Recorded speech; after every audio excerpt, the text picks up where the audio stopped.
All right, Shalom. Shalom. I want to start off by giving all praise, honor, and glory to Yahweh, Ba'ashem, Yahushua, Ba'ashem, Ruach HaKodesh.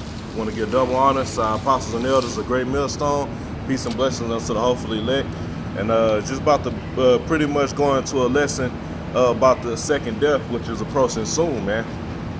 And that second death is going to come by fire because the Most High made a covenant that he wouldn't flood the earth again, man, and left symbols such as the rainbow as a sign to that covenant, man, that he wouldn't flood the earth anymore. But that second death, which is coming soon after the Lord returns, man,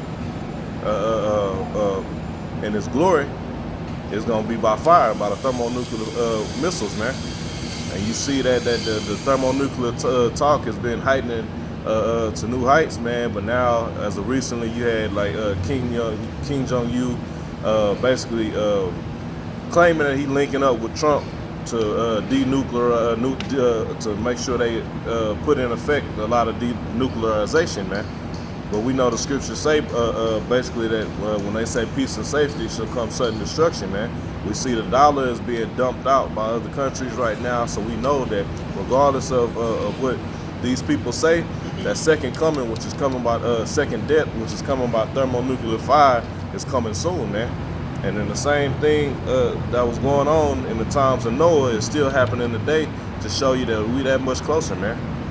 But Lord willing, this be edifying. We're gonna go through the scriptures, man, and just touch on the first death, explain what that was, and go into the second death, which is to come soon, man, which is future prophecy. You can go ahead, brother. This is Genesis 5. This is Genesis 6 and 5.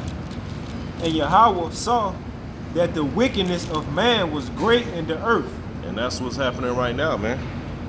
Just like back in that time, man, in the time of Noah, wickedness is great in the earth, man. Go ahead. And that every imagination of the thoughts of his heart was only evil continually. Yep, and there's nothing but continual evil going through the minds of the men right now, man. That's why the only righteous ones are the ones standing boldly for the righteousness of Yahweh Yahushua, man, and speaking against this kingdom and prophesying its downfall, man. Just like Noah was, man. He was prophesying that the Lord was getting ready to flood the earth, man. You read this whole 6th chapter and go into it, man. We're going to jump around a little bit to get key points, man. Try not to keep this too lengthy. Go ahead, brother. Verse 6. And it repented Yahweh that he made man on the earth, and it grieved him at his heart. And Yahweh said, I will destroy man whom I have created from the face of the earth. So the Most High was displeased with his creation, man. He saw the wickedness that was in man and all the things that was going on. So he said, you know what? I got to destroy this shit, man. But you read further in the chapter, man. He said he saved 8 souls, Noah, his sons, and their wives, man. His wife as well, man. But the rest of the people were put to death, man. And he was him and the 8 souls that were saved were taken onto the ark, man. So when the second coming come, and it was the brothers GMS Atlanta had just posted a video, and Apostle Rumlab has stated how asked a question to the brothers, what's gonna be the new ark, man, the chariots, man. So just like in the first death when the earth was flooded by water, and the Lord sealed that door, man, so the wicked couldn't get on and receive salvation, man. It's the same thing that's about to happen with the chariots, man. When the elect get beamed up, the rest of these people are going to be left here on the earth to burn, man. Well, go ahead, brother. Jump to verse 13. It still had a little more on that. Oh, Salaki, go ahead. It says, whom I have created from the face of the earth, both man and beast, and the creeping thing, and the fowls of the air, for repented me that I have made them.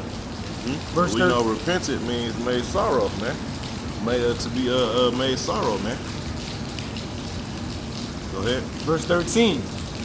And the power said unto Noah, the end of all flesh is come before me, for the earth is filled with violence through them, and behold, I will destroy them with the earth. Is not the earth currently filled with violence, man? That's all you see, man.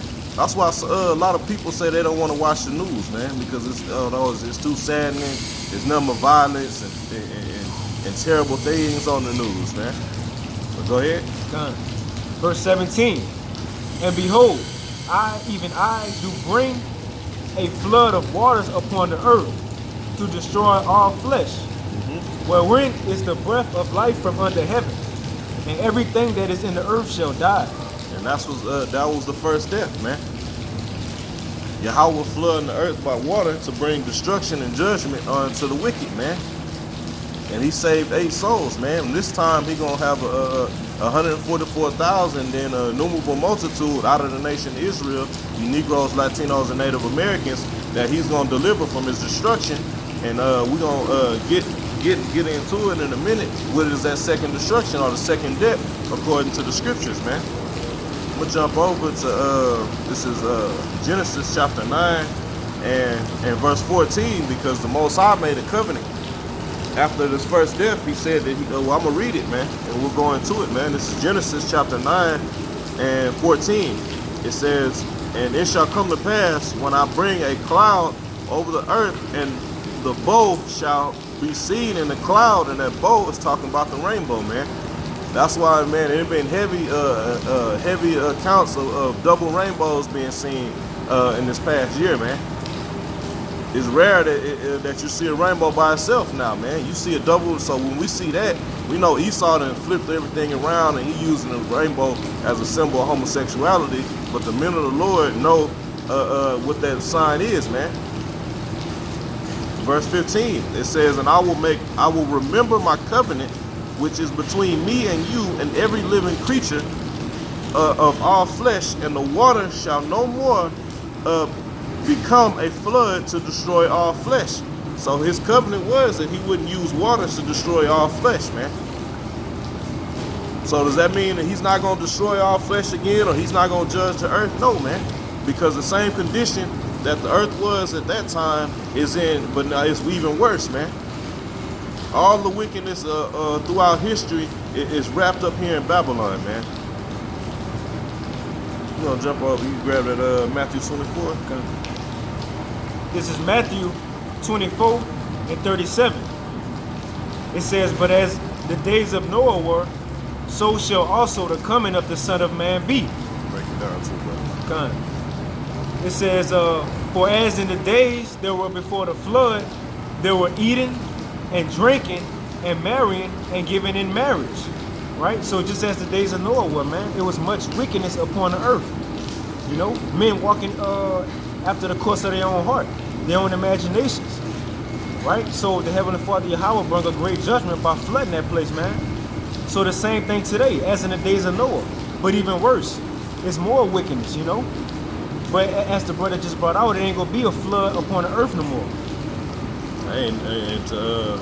It's some more in that verse. Yeah, finish that out, man. It says, they were eating and drinking and marrying and giving it to marriage. And that's what everybody doing today, man. Yeah, I'm steady hearing about cousins, nephews, all different type of people steady getting married, man. I heard Jake battling a goddamn fighting a murder case, and this nigga's getting married. Jake is caught the fuck up in all type of madness, but you still caught up in trying to live the life of Babylon, man. Go ahead, brother. Nah, I was just about to say, just add on, one of my old teammates, my old roommate from college, right? He just got married, and all our teammates went. And everybody had a problem with me because I was the only one that didn't go to the wedding, you know?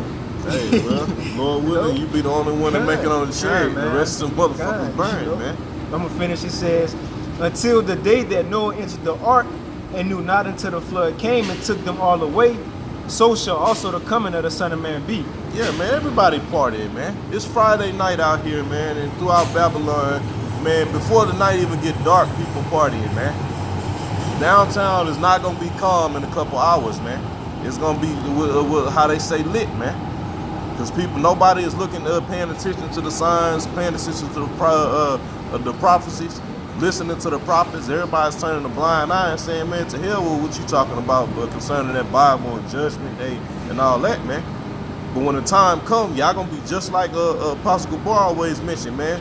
When the Lord sealed that ark, man, when he closed that door, them people was beating and clawing on that door, begging. The same way when y'all see them chariots, y'all gonna be begging for salvation, man. Especially the ones that mocked about the clouds being cracked open. When y'all seeing them, hearing them missiles coming out of the atmosphere, man, y'all gonna be in sore displeasure, man. But just to back up the scriptures as far as that covenant the Most High made, man, that this up and coming war, World War III, man, is not gonna be like anything before, man. It's gonna be done by thermonuclear fire, man. This is Isaiah chapter 6, Salakia chapter 9 and 5. It says, Isaiah 66 and 15, Brother Bashar. It's Isaiah 9 and 5. It says, for every battle of the warrior is with confused noise and garments rolled in blood. But this shall be with burning and fuel of fire, man. So this is not going to be a normal war that you heard about in history, man. You're not going to hear about a great battle on the war field with warriors. No, man. This is going to be a multitude of missiles being shot out to remote parts on the earth, wherever the Most High have it designated to hit, man. That's why I said it shall be with burning and fuel of fire, man. Go ahead, brother. This is Isaiah 66 and 15. Because Yahweh Shai is bringing in the second death, man. Once again, man. And according to like Isaiah 9 and 4, Ezekiel 9 and 4, man. Only the men that have that mark, man, in the Hebrew, which is Thawa, man, to means make exempt, is going to be exempt from that judgment when the Lord returns, man. And what is he going to do? He's going to deliver them from the thermonuclear fire, which is that second death, man. Go ahead, brother. It says, for behold, Yahweh will come with fire, and with his chariots like a whirlwind, to render his anger with fury and his rebuke with flames of fire. And those chariots, like I said a second ago, man, that's gonna be the new ark, man. That's a representation of the new ark, man. When they return, that's gonna be the ark that's bringing salvation away from the missiles, which is destruction, man. So when the Lord returns, he's gonna execute perfect balance in between destruction and salvation, man. Go ahead, brother. Verse 16, for by fire and by his sword. And that sword, once again, is the thermonuclear missiles, man. That's how the Lord is about to destroy this place. Go ahead. Will Yahweh by Shem Yahweh Shai plead with all flesh, and the slain of the Lord shall be many. Yep, the slain of the Lord is going to be many, man. You got to think about all the people on the shores of America, man, are about to be done away with, man. All the other nations that's here on the shore, they have no chance. They done off the rip, man. And then 2/3 of our people are going to be destroyed in the second death, man. So we're going to get in Revelation, specifically the second death, man. Go ahead, brother. This is Revelation 20 and 13. And the sea gave up the dead which were in it, and death and hell delivered up the dead which were in them. So let me ask you this, man. For you Christian nuts out there, man, all you Christians, how is death and hell gonna be delivered up, man? That's letting you know that this kingdom is going down, man, because this is Esau's heaven, man. So all the hell and captivity, everything is coming to an end, man. Everything is about to be done away with when the Lord brings judgment upon this place, man. Go ahead. It says, and they were judged every man according to their works. And that's what Judgment Day is, man. Just like back then, the Most High saw the wickedness of men, so he said, man, I'm about to bring a great judgment on these people, man, on the earth, man, on the entire earth, man. And only the ones that remain, that's not brought up, you heathens that remain, man, y'all gonna be put in slavery, man. Y'all gonna be the first crop of slaves, man. But go ahead, brother. But specifically for you Negroes, Latinos, and Native Americans, man, you're gonna be judged here in America, man. That was the point of us coming over here, man. To be judged, whether you were righteous or wicked, man. Go ahead. Verse 14. And death and hell were cast into the lake of fire. That's it. How is death and hell gonna be cast into the lake of fire, man? Break that down, vocab. Please make me understand that, man. According to them, hell is the lake of fire, you know? Yeah, man. So that's a contradiction according to Christianity, man. You gonna cast hell into the lake of fire, which is hell, man. Y'all doctrine don't make no fucking sense, man. Go ahead on. It says, and death and hell were cast into the lake of fire. This is the second death. This is the second death, man. So the Lord is gonna make good on his covenant, man. He said he wouldn't flood the earth, but guess what he is gonna do? He gonna flood this bitch with missiles, man. He's not gonna destroy the earth, but he's gonna destroy America completely. Israel gotta get hit. man, because that's why it's gonna be a world war, man. You're gonna have all countries shooting missiles in different directions, but America it's done for, man. Scriptures tell you it's gonna be left as a desolate place, man. I'm going here in 15, hit 15, and we'll wrap it up. Verse 15. And whosoever was not found written in the book of life. Yep, and you read, you go into Revelation chapter 22, man, and tell you anybody that added unto these words or take away from the words of this prophecy, man, is going to be taken out of that book of life, man. So all the ones that stray, that teach against this doctrine, the one true doctrine of Yahweh Shah, is going to be put to death, man. You're going to be, you are not going to be written in the book of life, man. And that's why we doing everything that we doing, because we hoping and praying that we are in the book of life and receive salvation, man. And we don't burn in this nuclear fire that's coming to hit, man. We want to look down and have VIP seats, man. You know how Esau like to go to the ball game and have the box seats and shit. We want to be sitting on a chair and watching this bitch burn, man. In our glorious body, man, rejoicing, crying, screaming, man. Finally, it's over, man. The wicked are taken out of the earth, man. We about to come back down. We're gonna put these devils in chains, and we about to live good forever, man. Like I'll be telling a lot of brothers, man, if I talk to a brother from a different state and talk about, bro, we get to, Lord willing, we might get to fellowship or link up. And I'll be like, man, well, shit, if not, we got forever in the kingdom to chill and kick it and have and drink yayan and eat good food, man. Hey, but back to the topic, man. That second death is coming real soon by thermonuclear fire, man. The Most High made his covenant that he wouldn't flood the earth, man. So this time is coming by thermonuclear fire, man. And all the ones that you Negroes, Latinos, and Native Americans, which are the focal point, that disobeyed and chose not to follow the Lord, are going to be destroyed in that destruction, man. Hey, with that, we're going to end it. Lord willing, this was edifying to the Most High's elect. And we want to give all praise, honor, and glory once again to Yahweh, Ba'ashem, Yahweh Shah, Ba'ashem, Ruach Kodash. I want to give double honors to the apostles and elders, a great millstone. Peace and blessings unto the hopefully elect. Shalom.